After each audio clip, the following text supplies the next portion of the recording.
Welcome to Living the Dream Iowa Life. I'm your host, Hannah Nuss, and each weekday we'll share enthusiasm for what's possible and dive into the stories of Iowans living their dream lives right here in the heartland. Whether you're chasing a big goal or just looking for a little inspiration, we've got you covered. Let's change the world together. This is Living the Dream Iowa Life. Let's go. Hey ho, welcome to Living the Dream Iowa Life podcast. I'm your host, Hannah. It's so great to be here with you. Where are we though? Where are you? Are you driving? Are you chilling? Are you prepping? Are you relaxing? Are you running? What are you doing? I don't know, but I am stoked to be here. And I am even more excited about thinking about all the places that you and I could be right now. I love this platform so much for that reason. There are only so many places that you can sit and take a book and really get into rest, almost the rest of reading. And podcasts can kind of go everywhere. If you're reading a book and you're driving, that's weird, right? And very dangerous. If you're listening to podcasts and driving, maybe not. Now, there are some podcasts that are way too deep. For me, anyways, that I cannot focus and drive and listen to this.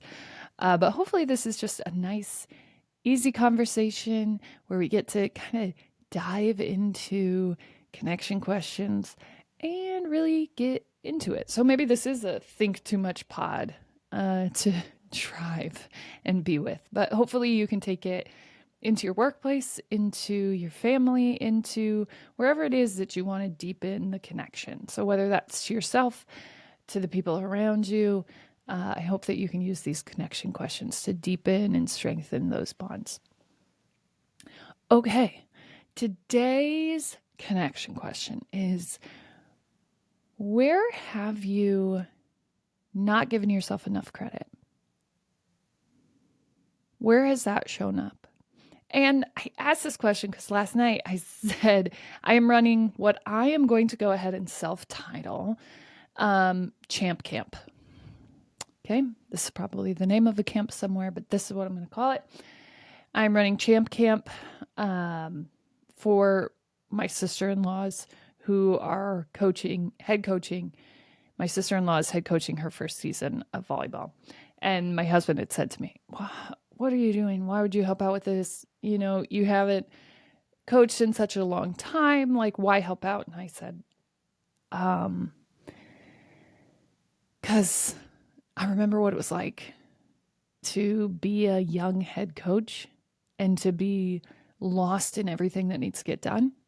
To have wished that someone would have came in and taught me something simply so that I felt more confident in how to run a program deliberately, and how to build a successful program, right? And we get lost, and I said Champ Camp, so maybe I need to change the terminology, but we get lost in what success actually is. And in athletics, at least for me, success came from the discipline that I learned along the way. I would not even be close to where I am without having had that experience. So discipline that I learned as an athlete, as a college athlete, then I took into coaching. And I was blessed enough to be able to kind of pick up, learn as I go, stumble and fall, and put so much intention and time behind how one might build a program. Hours and hours of podcast listening, book reading, team development, understanding, years and years of sitting at the feet of all of my coaches and helping to dive into the psychology of our team, why it's working, how it's working, why we're doing this, why we're doing that. So it was a probably 10-year deliberate study of the game. And luckily my brain just works in the way of discipline, because to me, discipline is the ultimate form of self-love. Discipline is what does it, friends. And I I don't think we can kind of scale a team until we love ourselves, until we buy in to the discipline of ourselves. And if we don't understand what that is, then it stays loose and it's hard to buy in. And success looks like, right, turning these kids into humans that can apply this to their life in some way. Even if, they're sitting there and they're like, this champ camp is crazy. This woman is crazy. We did not have enough fun. That was a lot of work. Yeah, discipline is a lot of work. Champs aren't sitting here going, we really didn't earn this, so thank goodness we have this trophy, but they just kind of handed it to us. No, you know how much work went into that. There's a reason there's typically a release. Because it's like, dang, finally. Jeez. Made it. And I don't know. So I've been running this champ camp, and yesterday was my first day. I thought it was amazing. It was amazing. I'm really excited. Today is day 2. Just in the implementation, and this is not specific to volleyball, the implementation of the discipline of your sport, the implementation of team culture that we can all buy into, and how that's structured and how we let the team get there themselves. Because I think often we sit as coaches, we're like, we're supposed to know this, we're supposed to drive this. And really, our team is going to drive that year to year. Our team is going to tell us who they are and how they need to be coached. And so I love Champ Camp. That's what I'm calling it. Sorry.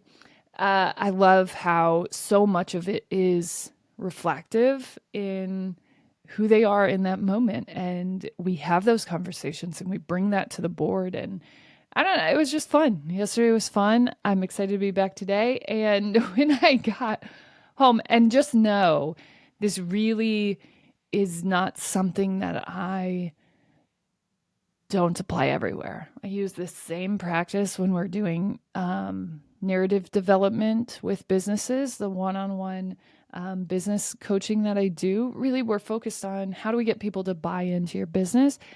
And what I find oftentimes is you know who you are, but you don't know how to tell the world that. And this is that exchange when we are offering up our story. And I don't just mean, oh, Hannah said to tell our story. We'll post that once. No.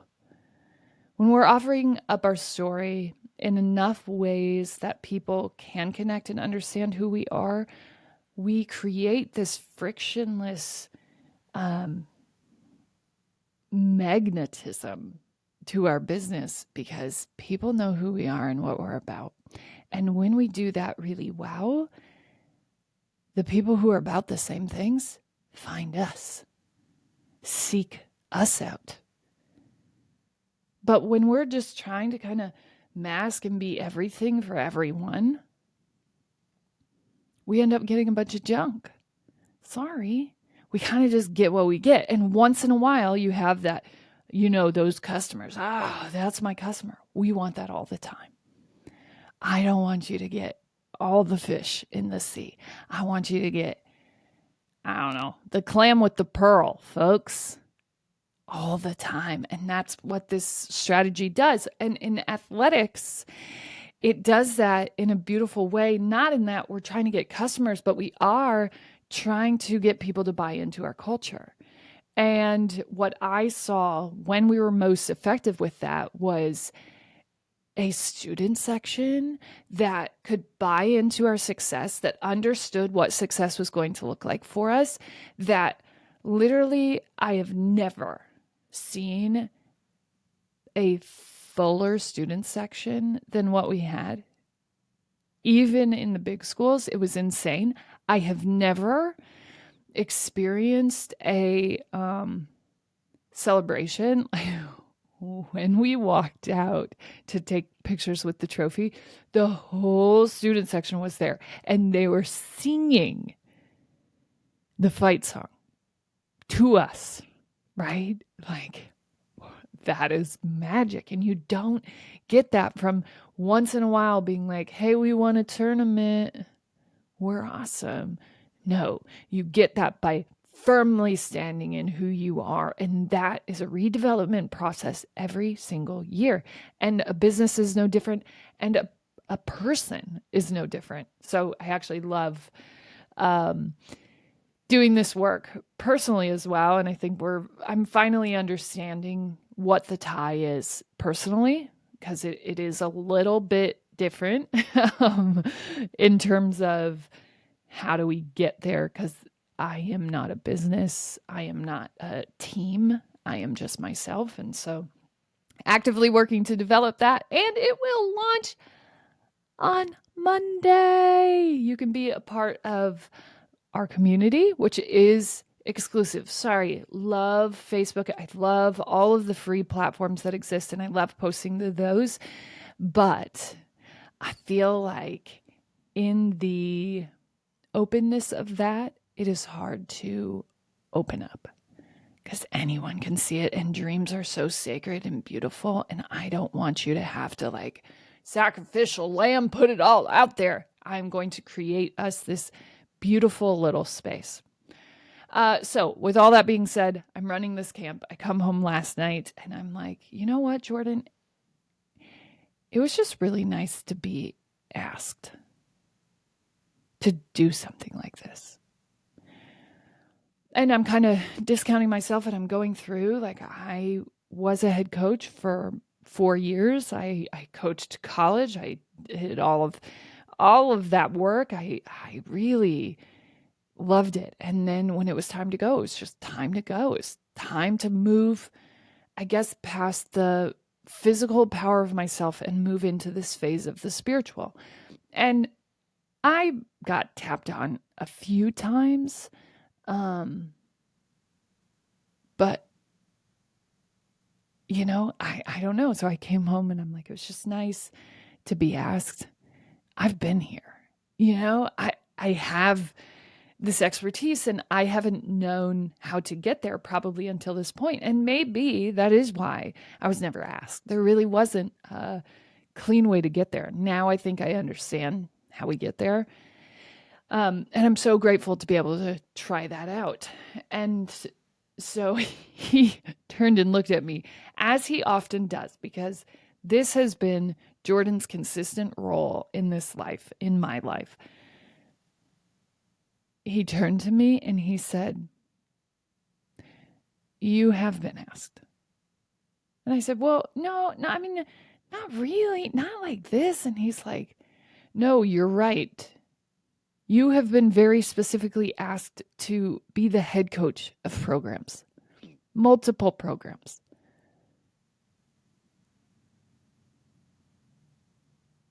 And I was kind of taken back because, right, I'm discounting myself. I'm saying, oh, no one has ever asked me to do this before. And I've been here and just no one has called. And my husband, this beautiful mirror of my success and my sometimes inability to recognize that success, says, no, you're right. You haven't been asked to come and run a few day camps as a volunteer. You have not. You have been asked to be paid very highly as a head coach of a few programs. You have been asked to coach at one of the top clubs in the state. You have been asked to come in and impact major programs. So no, Hannah, you're absolutely correct. You maybe have not been asked this very specifically, but you have been asked. You have been. And you haven't been asked that, but you have been asked bigger things. And as I typically do, I throw a fit of not wanting to reflect on that in the moment. Like, it's, yeah, but just like walk outside or something. I don't know. Yeah, that's true, but not true. Run away, Hannah. I don't even remember how I escaped that mirror, but I certainly found some way to run away from it.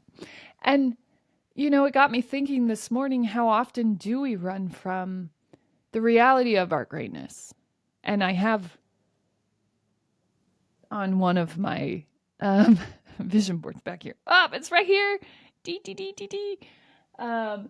Don't downplay what you've accomplished, what you've achieved, because it makes others feel uncomfortable.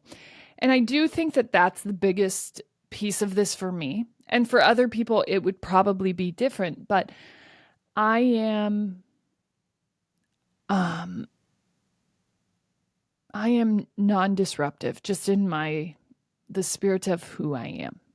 Like, I don't have a disruptive gene. I promise you, I am just trying to figure out where you're coming from.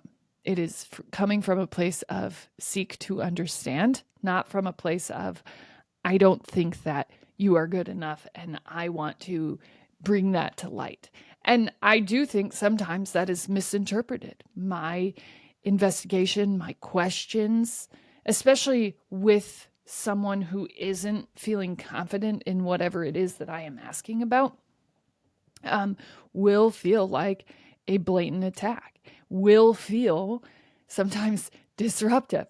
And unless you're standing in the confident place that I see you in, so that's the other kind of factor to this. Though sometimes I struggle to see myself in my reality, I see people at their highest potential. Like, I can't help but mask that. I remember going into meetings with my friend Kelly, and Kelly is a lot like Jordan. So it was amazing for my kind of right hand woman at work to be so similar to my husband, but they see people's realities, right? Which is beautiful because my husband can have those really real reflections to me. Hey, and no, you've been asked to do bigger things. Right? But Kelly and I would go into meetings and I'd be like, this person and and they're going to be this, and I can see that, and I can kind of see and cast that vision of what's possible for that person, because I'm not seeing where they are today. I'm seeing the vision of where I know they can be. I'm seeing the person that's standing there confidently in their own skin, being their fullest expansion of self. So I'm able to get them there, even if they're not. And so when I'm having this conversation with you and I'm kind of digging at some things, I'm digging at the beauty of who you might be in the future if you aren't there right now. Right? And so when I see you, I see your fullest expanded self in real time. And it is really hard for me to kind of bring you back to reality as I'm digging through that. And I will pick up on that. I will. And I'll back down. I have worked with people who have they haven't nurtured that intuitive ability to read the energy of the room. But I'll pick up on that and I'll be like, whoa, we got to take a step back. And we got to take a step back until, and I used to kind of think, we got to take a step back because I'm being me, I'm being too whatever, right? Like, Hannah, you messed up again. No, I got to take a step back until you get to closer to where I am with your reality. Oh, sorry. With the reality that I see for you. And until we get there, until you get closer to that, you probably aren't going to see what I see. And everything that I am asking is going to feel like an attack. Because I'm asking your future self what this is going to look like and how we are going to get there. And if you're only here and you haven't thought to that future self, you have no expandable ability to get there, then it is going to feel like an attack. You're probably going to shrink. And I'm going to leave feeling completely energetically confused, lost. I don't understand how you can't see that in yourself. And I got the vision, right? So I'm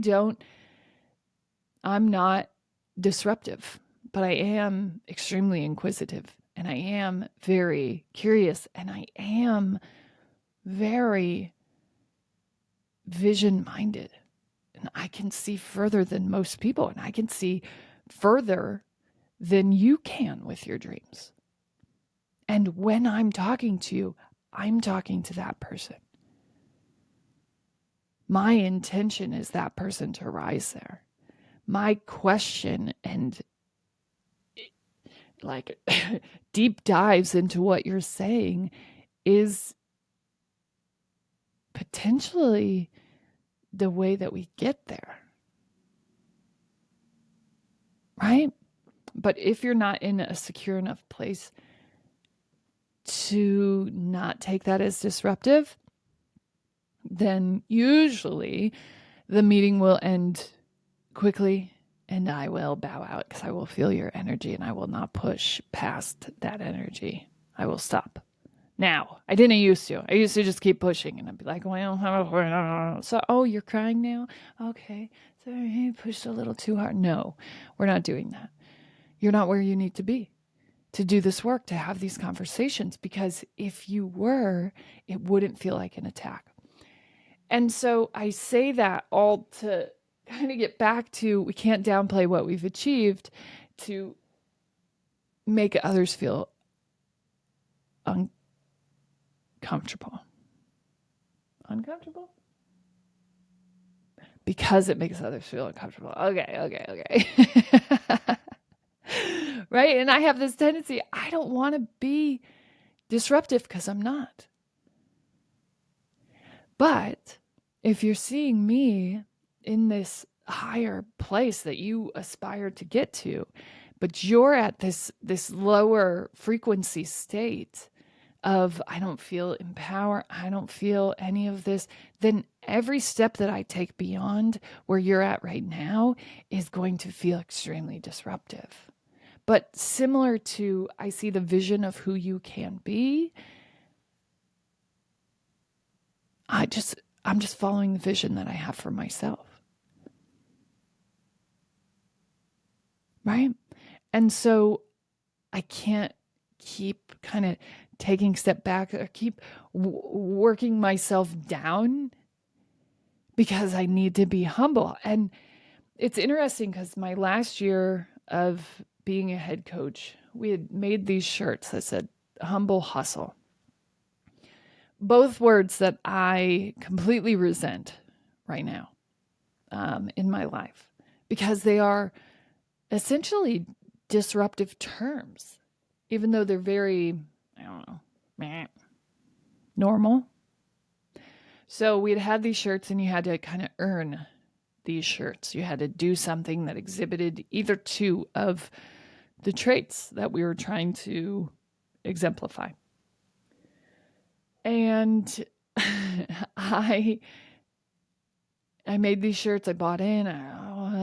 We're this year. This is us. I didn't ask anybody. I was just like, we're going to be humble and hustle, and that's who we are. I didn't ask. And all the years before I had asked, it had been a collaborative approach to our culture each year. And so I slapped these shirts on. This is who we're going to be. This is what we're going to be. I think just true to who I was in that moment. I had had success and I had let the ego get all the way to me. I'm like, yeah, I built this program. I did this. And as the ego often does, lifts, elevates us and helps us to forget that the rest of the world is there as well. And so I make these shirts. And I think with humility, and actually one of the administrators had challenged me on this one time, and I could sort of bit back, like, no, this is my understanding of it. But to be humble, right? To be humble means to not really own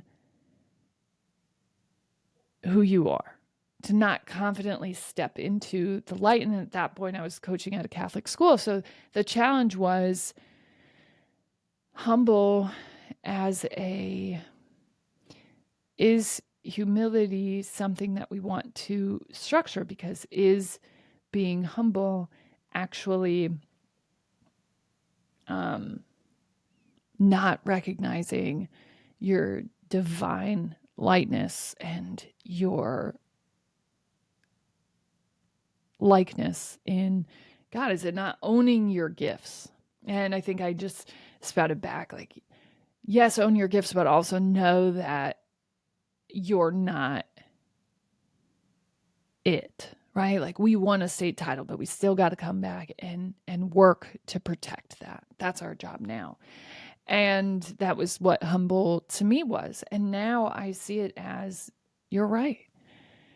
It is dismissing our gifts, and it's a beautiful balance, right? It's like not being disruptive while still being curious. It's hard to not appear as that in a lower frequency, right?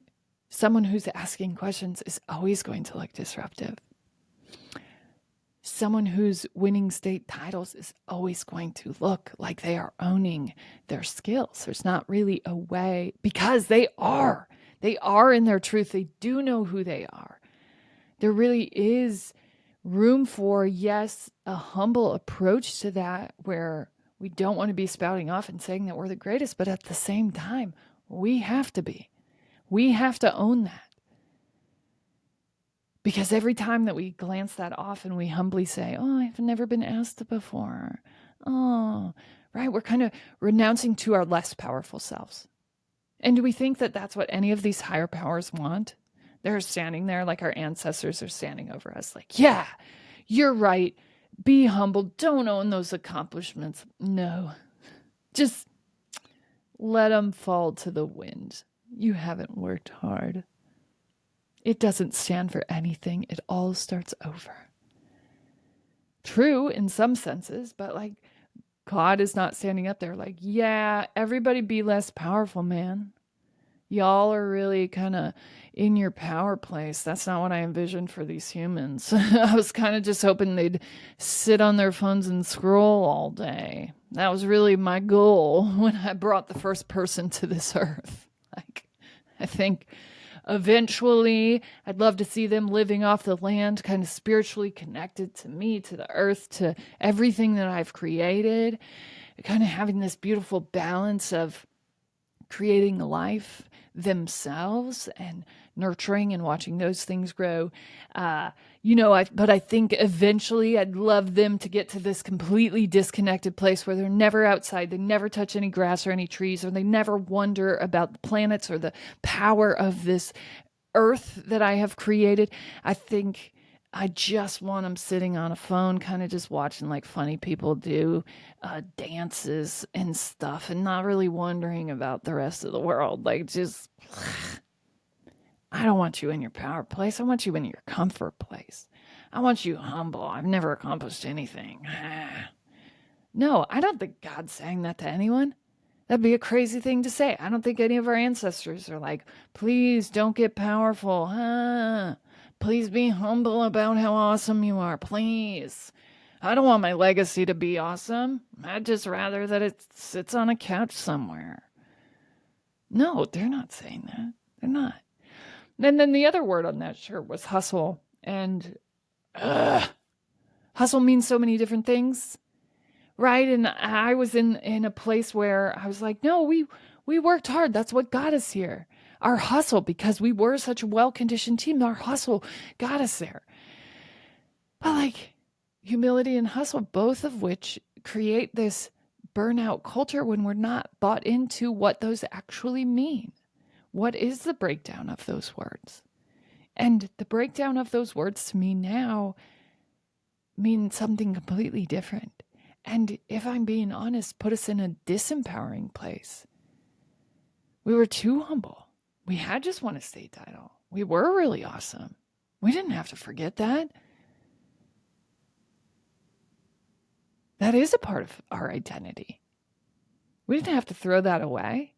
Yes, the year resets, but there's no reason to not continue grounding ourselves in the power of what we had just accomplished with a lot of the kids that we had coming back.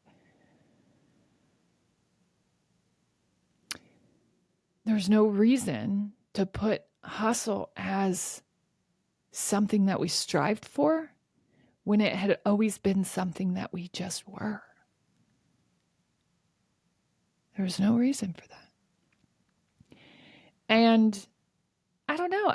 I'm thinking about how drastically the fourth year had changed. And it wasn't because we had lost great players. It was because we had lost great culture. And our culture centered around things that my ego had told me built us to that place. And it wasn't those. Those were things that had maybe built me to that place, or things that I had believed had built me to that place. But now that I'm reflecting on that, it hadn't. Those were not the things that had gotten me there. Discipline actually was. And owning the accomplishments and the things that I had done and buying into my own greatness.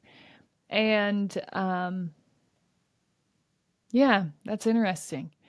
But I do think just not allowing ourselves to go back to that place where we are disempowering, where we aren't owning who we are, even if it's a further vision. And, I don't think that owning our accomplishments is disruptive. And to the people that it disrupts, those are just people who aren't there yet. And they are people who may never get there. We don't know. We don't know their journey. But if it's disruptive to one, you're living in your greatness, you're being in your sort of divine amazingness, if that's offensive and disruptive, then you're just working with the wrong people. As always, you're smart, you're strong, you're beautiful. What are you going to do? Change the world.